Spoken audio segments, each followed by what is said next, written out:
Te contábamos ayer acerca de los números de una de las actividades que más ha sentido el ajuste del inicio de la gestión de Javier Milei. Me refiero a la construcción. Junto con la industria han tenido fuertes caídas en el mes de enero. En línea está Gerardo Fernández, presidente de la Confederación de Pymes Constructoras de la República Argentina. Gerardo, ¿cómo estás? Buen día, gracias por tu tiempo. Eduardo Bataglia te saluda. Eduardo, un gusto, muchas gracias por la comunicación. A ver, los números de enero, ¿me los podés traducir? Sintetizame cómo fue el rendimiento de la construcción, qué ha pasado en el primer mes del año. Cuesta encontrar un adjetivo calificativo que pueda describir la realidad que se está viviendo. En principio podríamos usar de desalentador y catastrófico. La construcción se ha visto afectada en todos los segmentos, tanto público como privado. Hay un imaginario colectivo en donde se habla mucho en los medios de comunicación sobre la falta de pago de la obra pública. Lo que hay que entender es que esa falta de pago de la obra pública ha impactado también en forma colateral en la obra privada. Entonces, todo el sector de la industria de la construcción está pasando un momento extremadamente angustiante y difícil. O sea, la paralización de la obra pública de alguna manera impactó o arrastró a la obra privada. Totalmente. El constructor en términos generales, hay también mucho mito en esto, que se cree que los que hacen obra pública y los que hacen obra privada son empresas distintas. Hay casos en los que son distintos y hay muchos casos en donde en general, como dirían los abuelos, que se ponen los huevos en distintas canastas. Entonces, hay empresas que te diría que son la mayoría en el interior del país, que hacen tanto obra pública como obra privada. El 99% de las empresas tienen su emprendimiento privado, tienen un barrio, tienen unos departamentitos, tienen un real estate a su magnitud, a su altura, a su posibilidad de composición económica, pero todo el mundo de alguna manera tiene una obra paralela privada. Sea en concepto de ahorro, sea en concepto de inteligencia económica, pero la tiene. Entonces, ahora, Gerardo, ¿qué cantidad de trabajadores, si es que existe algún tipo de estimación, dejaron de tener esa continuidad que quizás tenían hasta diciembre? Falta el dato de febrero, que se va a dar ahora a mediados de marzo, pero el último informe te voy a dar un dato muy violento. Según el IERIC, a enero se habían perdido en provincia de Buenos Aires 222 empresas, registros de baja, de empresas, solo en provincia de Buenos Aires. Hay más o menos 21.000 empresas en todo el país, que lamentablemente en los últimos meses se ha producido una merma porcentual baja, pero merma al fin, y respecto a los empleos registrados, según nuestros relevamientos y cálculos, en los últimos 3 meses se han perdido 200.000 puestos de trabajo registrados. Esto es los que están en blanco, que generalmente refleja el 100% de la obra pública. Hay que entender que en un país con la gravosidad impositiva que hay, y los planes sociales y la competencia de los salarios con los planes sociales, el sector privado, digamos, todo lo que es el barrio, en un barrio privado, el arreglo de una vereda, el arreglo de un puente, de una vecina, los arreglos menores, eso es absolutamente todo informal. Entonces, al calcular que si vos tenés 200.000 puestos de trabajo perdidos en blanco, tenés que multiplicarlo por 2 como mínimo en puestos informales que no son registrables. Ahí no hay datos oficiales porque justamente como están en forma informal no tienen registro. Entonces vos tenés que tener en la cabeza hoy un número de 600.000 empleados o familias que hoy están desempleadas, mínimo. Ahora, hablamos de empleados que están desempleados de manera continua o que hacen changas, digo. La actividad de la construcción les permite hacer alguna changa aislada. La construcción se caracteriza, como vos bien dices, Eduardo, por el tema de las changas. ¿Qué es lo que está pasando hoy? La incertidumbre no es de un sector, es general. Entonces, supongamos que había una familia que tenía un ahorrito y que sabe que tiene que arreglar la vereda o el puente vehicular para ingresar el auto. Hoy esa familia decide postergar ese arreglo o tiene que arreglar el baño, decide postergar el arreglo de los baños si no es inminentemente necesario porque tiene una pérdida, a la espera de tener un panorama un poco más claro si a su vez se le van a corregir sus ingresos por un aumento de salario porque lo tiene deprimido. Es decir, porque no sabe el impacto del ajuste, es decir, quiere terminar de recibir las boletas de los servicios, quiere saber si puede pagar la prepaga si es que tiene una medicina privada, quiere saber la cuota de colegio de los chicos, digo, es por ahí. Totalmente. Entonces, a ver, la empresa salió del circuito, el emprendedor pyme salió del circuito y el individuo ha salido momentáneamente del circuito. Esto no significa que todo el mundo esté en la calle, o sea, hay gente que venía arreglando un baño, o que tenía una casa al 98% y quiere dejarla alquilar y va a hacer cualquier esfuerzo y va a pedir un crédito y va a seguir adelante, pero eso es la excepción, no la regla. Hoy la regla es que existe un exceso de prudencia, es entendible esa prudencia, porque no se sabe lo que viene en el corto y mediano plazo y hasta dónde termina de ser el ajuste, entonces hay una retracción de trabajo y esto se ve en las ventas de los corralones, de todo lo que tenga que ver con construcción, depende de la provincia, han bajado entre el 40 al 60%, el promedio te diría 50%. Ese es un datazo, es un datazo el que acabas de dar, entre 40 y 60%, si querés 50% en promedio, la caída de ventas en corralones, ese es un registro que dice mucho. Para cerrar te pregunto algo dividido en dos. ¿Hasta cuándo se puede extender esta situación compleja en el ámbito de la construcción? Y por otra parte, ¿qué habría que hacer si tuvieras llegada al gobierno, si tenés algún tipo de diálogo para llevarle lo que están padeciendo las pymes constructoras al gobierno? ¿Qué le dirías que tiene que hacer? Primero, ¿hasta cuándo? Te diría que el tiempo se acabó.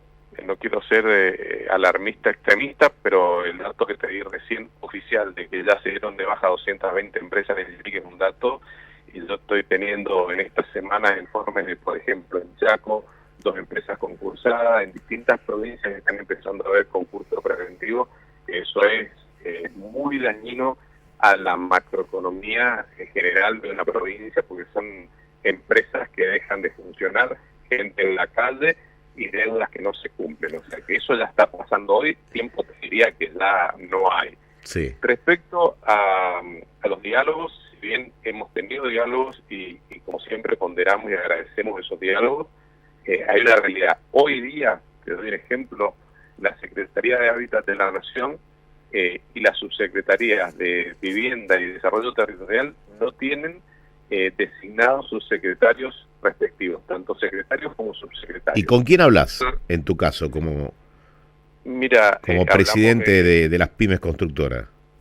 En su momento tuvimos las reuniones con el que era secretario de Vivienda de la Nación, que era Héctor Lostri, pero nos hemos enterado el día viernes que ha presentado su renuncia por temas personales, así que ese contacto que supimos tener de enero a mediados de febrero ya no está.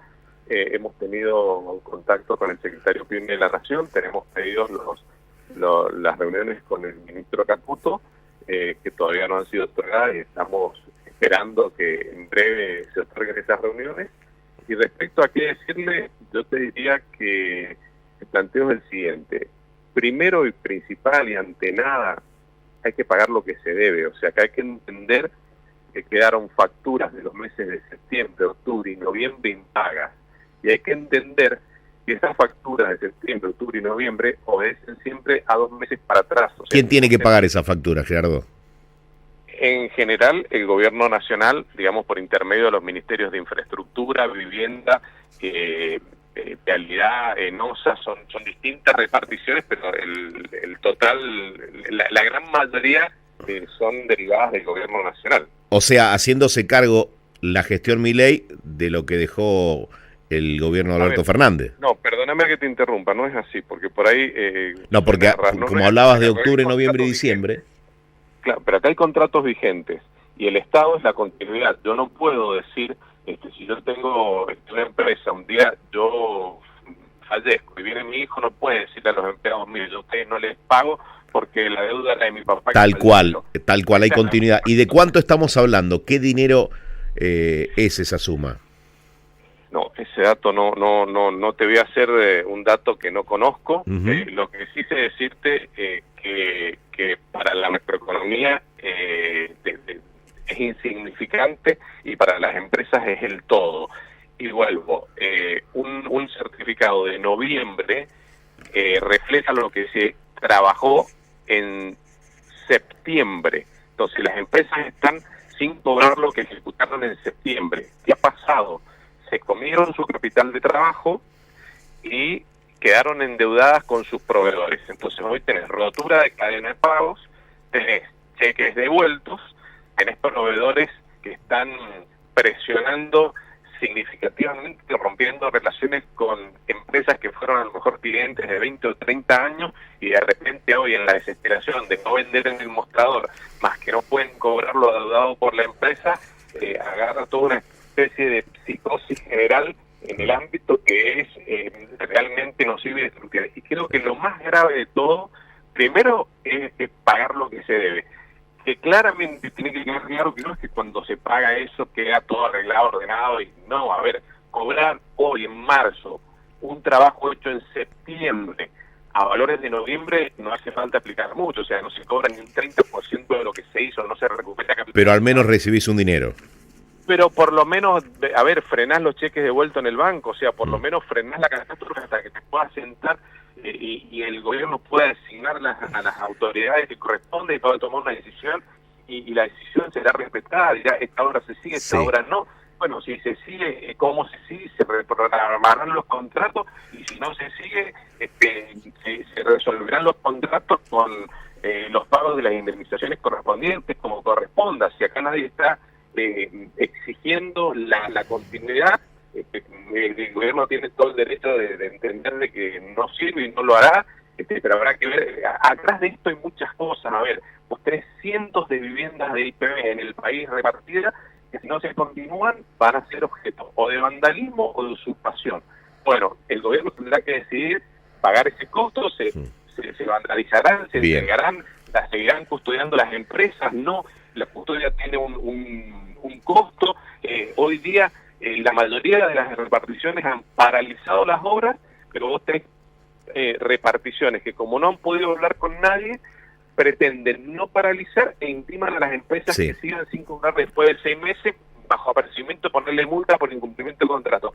Es un sinsentido, o sea, uno no le puede castigar a alguien que te entregue algo si uno se lo paga. Gerardo, la verdad que ha sido muy interesante la nota. Yo escuché cosas que no había escuchado con anterioridad y me parece que hay que prestarle mucha atención a cada una de tus palabras. Vos hablás de que el tiempo se acabó, de que es insignificante lo que significaría ponerse al día con las deudas que se mantienen del año pasado a esta parte, y para las empresas es todo.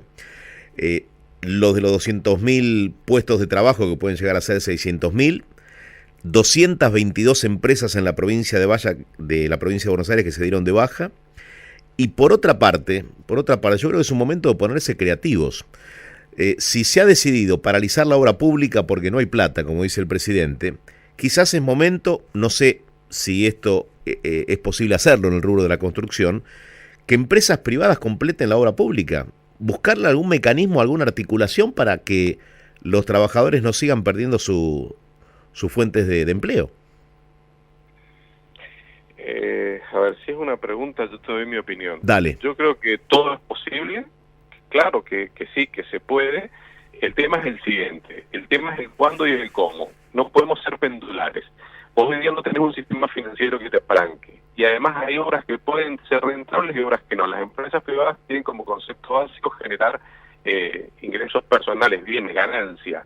Si no, no existe, digamos, no se trabaja para no ganar nada. Entonces, a lo mejor vos me decís, mira, hay un rubro específico de una vivienda que vos la podés poner en venta y puede haber una hipoteca y puede haber un inversor privado, puede que haya, puede haber una ruta específica que en la provincia de Buenos Aires tiene alta transitabilidad y puede ser concesionada, puede haber un inversor privado. Ahora, una escuela de frontera, en un lugar donde hay que llegar a construirla con camiones 4x4 porque no tiene acceso, porque hay que dar educación en una zona en donde hay puesteros. Y probablemente ahí te cueste conseguir financiamiento. Llevar una red de agua a un pueblo del interior profundo, en donde se llega con elementos muy específicos, no es fácil. Entonces, por ahí, desde un escritorio, se piensa que va a venir alguien a financiar, y eso no es tan difícil, no es tan fácil el retorno. Y además, con estos niveles de inflación, hoy día el sector financiero está abocado o ha estado abocado a solventar al sector público, las famosas LIC. Eso entendemos que está desapareciendo. El sector financiero tenemos contactos permanentes y los gerentes te dicen, bueno, te doy un dato que por ahí parece hasta gracioso, pero resulta casi ofensivo. Y bueno, ahora vamos a tener que trabajar de banco. ¿Qué significa? Que van a tener que buscar al sector privado para prestar. Pero hasta que eso pase, la gente se quedó en la calle y ya no tiene trabajo. Entonces, vos tenés una inmediatez, tenés un mediano y un largo plazo. Si vos me decís a largo plazo, que va a ser de acá a 3, 4 años, vamos a decir que esta obra la va a financiar el sector privado, me parece lo que no podés hacer es incumplir retroactivamente para atrás. Acá lo que ha pasado es exactamente al revés, ni siquiera mirando para adelante, sino mirando para atrás. Se incumplieron el 100% de los contratos. Te diría, esto es hasta, quiero ser muy prudente porque con cualquier cosa que se diga enseguida hay mucha sector de un lado y del otro que opina y enseguida se siente agraviado. Esto es con el más absoluto respeto. El presidente en ejercicio hizo en su campaña, y en lo personal coincido con que una de las cosas que ha estado afectando la macroeconomía y el no permitir que el sector privado invierta es el incumplimiento de los contratos. Bueno, aquí hay un contrasentido. El primero en incumplir los contratos ha sido el Estado. No le pagó más a nadie, no le contestó más el teléfono a nadie, sin argumento, sin una notificación, sin nada. O sea, hace 3 meses, 3 meses de que está este gobierno, que se cumplen creo que mañana los 90 días, y agregarle 60 días para atrás, en donde el gobierno saliente no contestó más el teléfono porque dijo, hemos perdido las elecciones, nos estamos yendo, dejamos las cuentas ordenadas para que arregle el que viene dice, esto hoy no es prioridad porque tenemos otros problemas de la macro. Bien. Y en realidad se deja en el costado y se desconoce un sector enorme de la economía. Yo estoy hablando de 21.000 empresas registradas en todo el país, pyme, que a su vez multiplican a su gente y tienen una cercanía, tienen contención social. Esto es muy remanido, por ahí hasta da vergüenza decirlo, pero esto es sentido común. A ver, cuando vos hablas de construcción, no hablas de asfalto, hablas de aluminio, de vidrio, de madera, de cemento. De puestos directos y de puestos indirectos de trabajo y de todo un pueblo que quizá vive de una obra, no tengas dudas. Por supuesto. Gerardo, muchísimas gracias por hablar con nosotros, ha sido muy claro. Eduardo, un gusto, como siempre, estar en contacto contigo y a tus órdenes. Gracias a vos. Gerardo Fernández, presidente de la Confederación de Pymes Constructoras de la República Argentina. Insisto, creo que puso en palabras algo que está ocurriendo y que es un verdadero polvorín si es que no lo desactivamos. Porque cuando Gerardo, que es la voz de las pymes constructoras de la Argentina, hay 21.000 empresas constructoras en todo el país. Si no advertimos que hay una deuda que entiende Gerardo Fernández que es insignificante para el gobierno si tuviera que ponerse al día, no es una cifra que mueve el amperímetro, pero representa todo para esas empresas que tienen que salir a tapar agujeros en materia económica, no estamos entendiendo la situación. Si no logramos ver y visibilizar que solo en la provincia de Buenos Aires se dieron de baja 222 empresas y puede haber 600.000 trabajadores sin empleo, el que tenían hasta diciembre, no le estamos prestando atención a algo que me parece que puede ser más grave aún si dejamos correr el tiempo. Primero lo primero. Eduardo Battaglia, de 7 a 9. La noticia esencial, el análisis oportuno. FM Millennium. Buena gente, buena radio.